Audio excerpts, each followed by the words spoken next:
Hello everyone. I'm going to be reviewing how to complete the Student Employee Work Certification form, specifically how to complete the Summer Work Certification form while utilizing the Adobe Sign feature to complete the electronic signature path during our current telework status. The first thing I'm going to do is actually review how to complete the form and hit on a couple of things that are commonly missed or filled out incorrectly. And after that, I will demonstrate how to use Adobe Sign to complete the electronic signature path. The first thing you're going to do is make sure to fill in the full name of your student employee. We are looking for what their legal name is according to their Social Security card. A lot of times we have students who identify by a different name, or maybe they were recently married and haven't updated their last name with the Social Security Administration. That can cause a lot of confusion in our office, so make sure that you are looking at their legal name and filling it in like that. I'm going to be making up a student for the purpose of completing this form. So my student is named Jane Michelle Smith. The next thing that needs to be completed is the student ID. While we are still working through our current transition into colleague, there are two different IDs that students have. The preferred ID would be the student's colleague ID. Students should be able to log into self-service to get their colleague ID. If the student can't provide you with that ID number, then using the ID number that is on their student ID card or that is in Campus Connect will work fine just as well. The colleague ID is typically 5 digits. For this purpose, I'm going to use all 9s as my student's colleague ID number.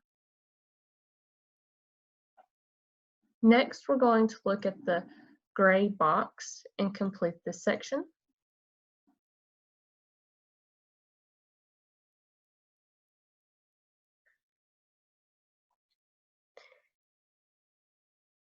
If your student has worked for you during the prior semester, then you will indicate so by marking returning student.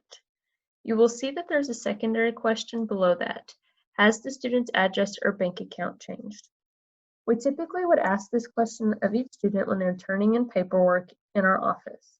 So while we are continuing to telework and our offices are closed, this question is going to be increasingly more important to make sure that it is answered. If it is marked yes, then I will reach out to the student to verify what information needs to be updated and get it updated as soon as possible.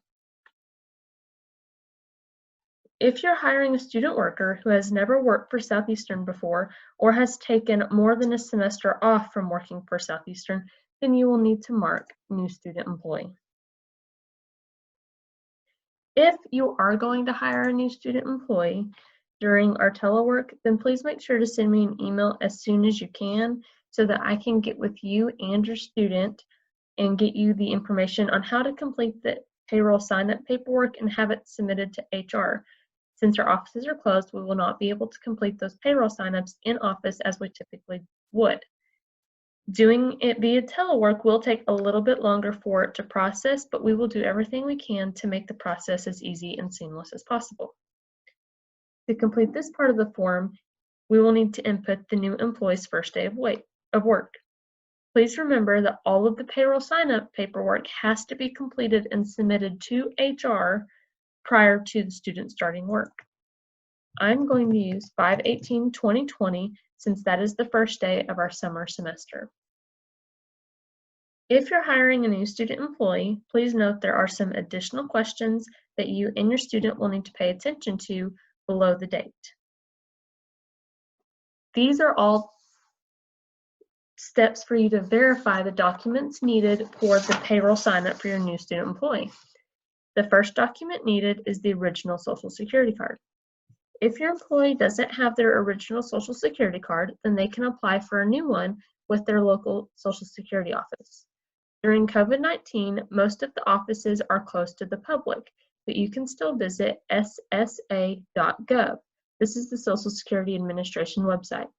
You will be able to locate your local office and phone number in order to contact them to find out how to complete the paperwork for a replacement Social Security card.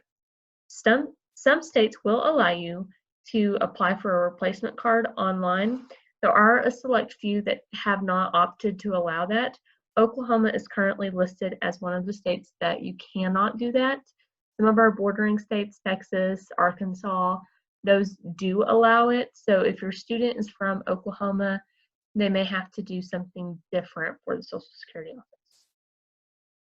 The second document is a document establishing their identity or a photo ID. This could be a driver's license, student ID, passport. Sometimes we have military IDs or tribal IDs presented as well. As long as it is a photo ID and it has not expired, it will work. The third document needed is a voided check or other official bank document with the full account number and routing number clearly legible. This is probably the document that is most often forgotten about or turned in incorrectly. Please make sure that if your student doesn't have a check for their account, that the student has something official from the bank with all of the information on it. If they do not have anything, then they can call their bank and ask for something to submit for direct deposit for employment. A lot of times we will see temporary checks issued or letters from the bank with that account information listed. As you see each of these documents from your student, please be sure to check off that the student has them. The last question in this section is, are you hiring an international student? Yes or no?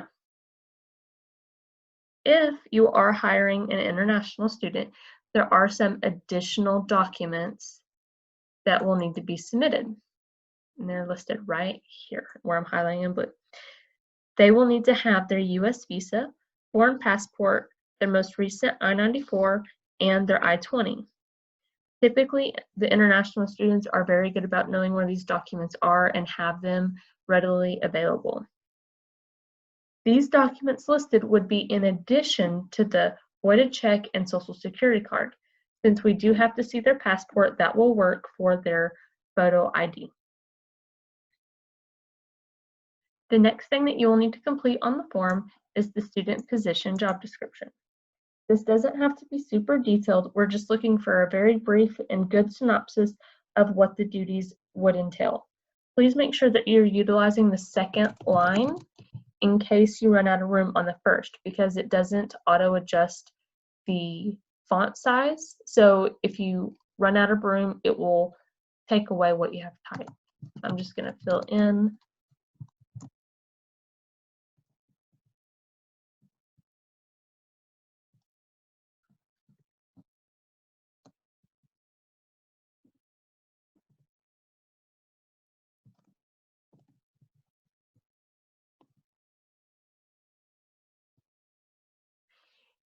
You can see in the duties that I just typed, it has lost the first part because there was too much on this line. So that's an example of when you would use that second line to complete your job description. This next section in gray is where you'll go next. You will complete the department name,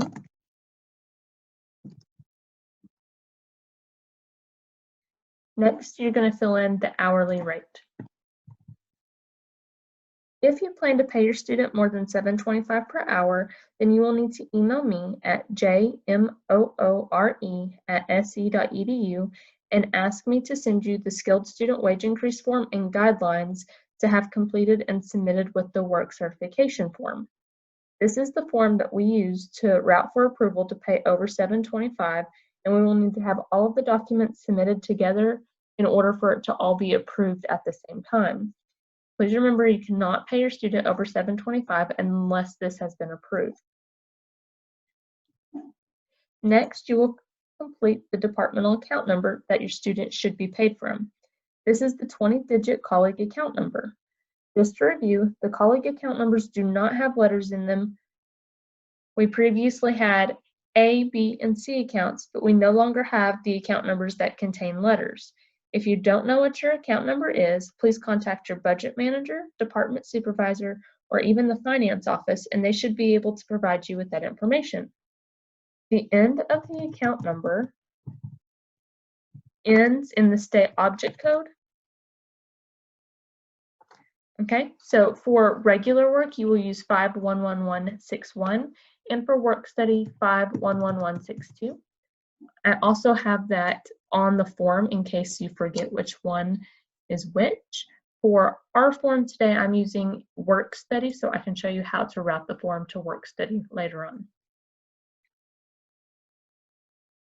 Okay. Next, you will need to complete the supervisor name. This is the name of the person who will be approving the time entry through self-service. I will use this name for all of the approvals and all of the contact regarding the student employee. So it's very important to make sure you list the correct person. If you have a secondary supervisor that can be used as a contact, please make sure to list them as well after the first one. Next, you will need to complete the extension for the supervisors.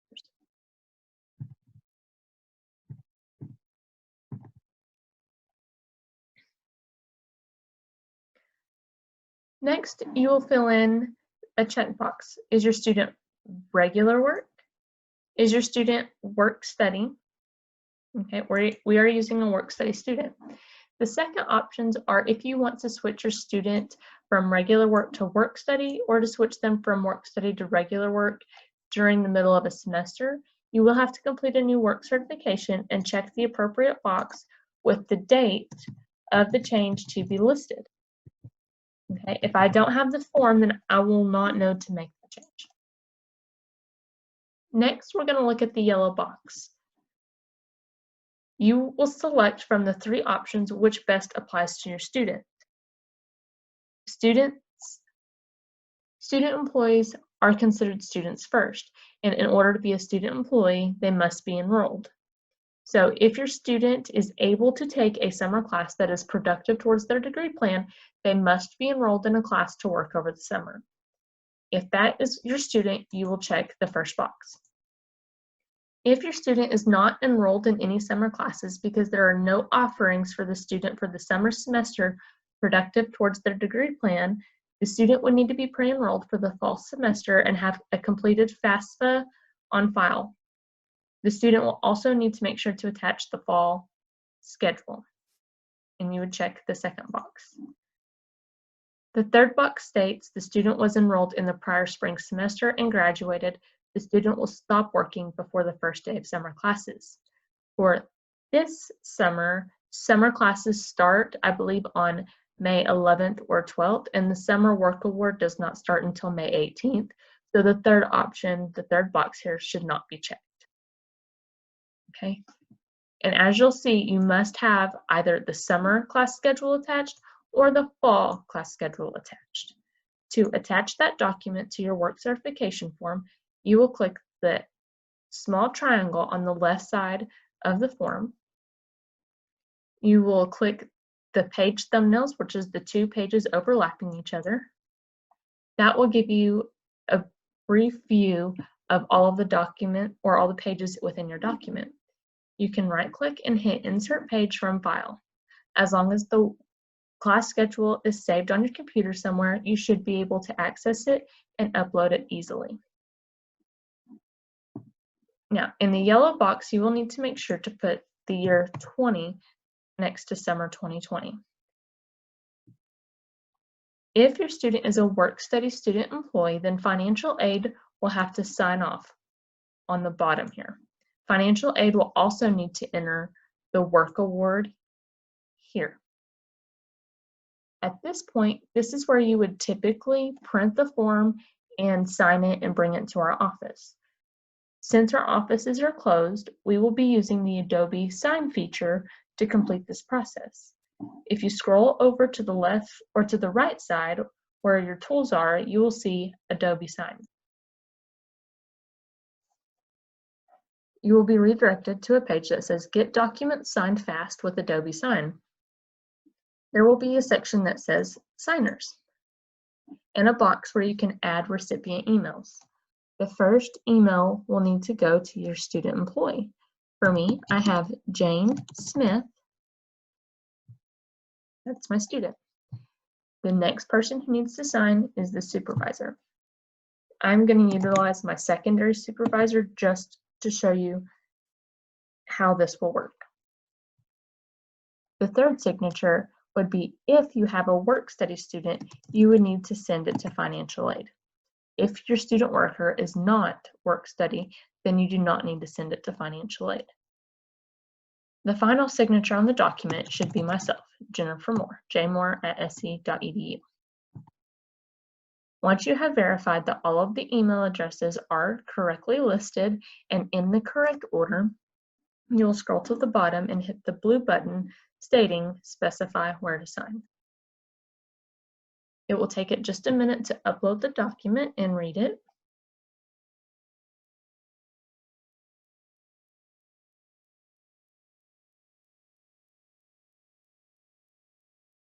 Okay. Once it loads, you will see that all of the information is on the form. Now, I'm going to go ahead and delete right here in the yellow box. You will see where the financial aid office completes the work award. I'm going to go ahead and delete this yellow box right here that I'm dragging around. I'm going to go ahead and just delete that box. Now we'll get back to that in just a second. Over to the right-hand side, you're going to see the recipients. If you click the arrow that points down, it will show you everybody you have assigned to the document. So you'll need to make sure your student is selected first, and under signature fields, you will select signature and drag it where the student signs. You may need to readjust your signature boxes to fit inside each space. Next, we will go back to the recipients and select the next level, which should be the supervisor. And we will drag and drop that signature right there. Next, we have financial aid, since this is a work study student worker. If your student is not work study, you will not have to do this. So we will drag that signature line down here where financial aid needs to sign. Okay, and then we will also go to this data field over on the right and click that arrow, and you're going to see a text input box. We're going to drag that and pull it over right above the financial aid signature and put it in that dollar amount field so that financial aid can fill in the work award box. You will notice that each of the boxes has a different color. Those colors correlate with the recipient. So you will see the financial aid recipient has a black square, and the boxes where financial aid needs to complete the work award and the signature, you will see they are also black. Finally, you will go and select my name, and you will make sure to go back to signature field and drag that signature to the very bottom on that HR signature line. And like I said, you may have to just readjust it a little bit to make it fit in the space. Okay, review your document, make sure all of your information is correctly entered, and make sure that your signatures are where they need to be and assigned to the correct person. Once you have verified everything is correct, you will hit the blue send button in the bottom right-hand corner. Once you hit send, you will receive an email from Adobe. Okay, this is your confirmation page. So you will get an email that looks almost exactly like this that says, "The summer work certification form has successfully been sent for signature." Once the student employee, which is the first signature, opens the document and electronically signs it, you will receive an updated email that has their signature on the form. After the student signs the form, it'll automatically route to the next person, so that would be the supervisor. Once the supervisor signs the form electronically, for work study students, it'll automatically route to the financial aid office. If you are hiring a regular work student, it won't go to financial aid, and it'll go to your final signature, which is myself. Once I have signed off on the form for the HR portion, everybody involved, so the student, the supervisor, financial aid, and the HR office will all receive a finalized copy of the form. It's important to remember that all of these emails will be coming from Adobe. It will not be coming from a specific person. So you will need to be watching for those emails, and don't assume that they are junk mail or anything like that. If you have any questions about how to complete the summer work certification form, how to use Adobe Sign, or anything about student employment in general, please do not hesitate to reach out to me via email. We want to make sure that this is as easy and seamless as it can be during our telework status. And again, please do not hesitate to reach out to me if you have any questions. Thank you.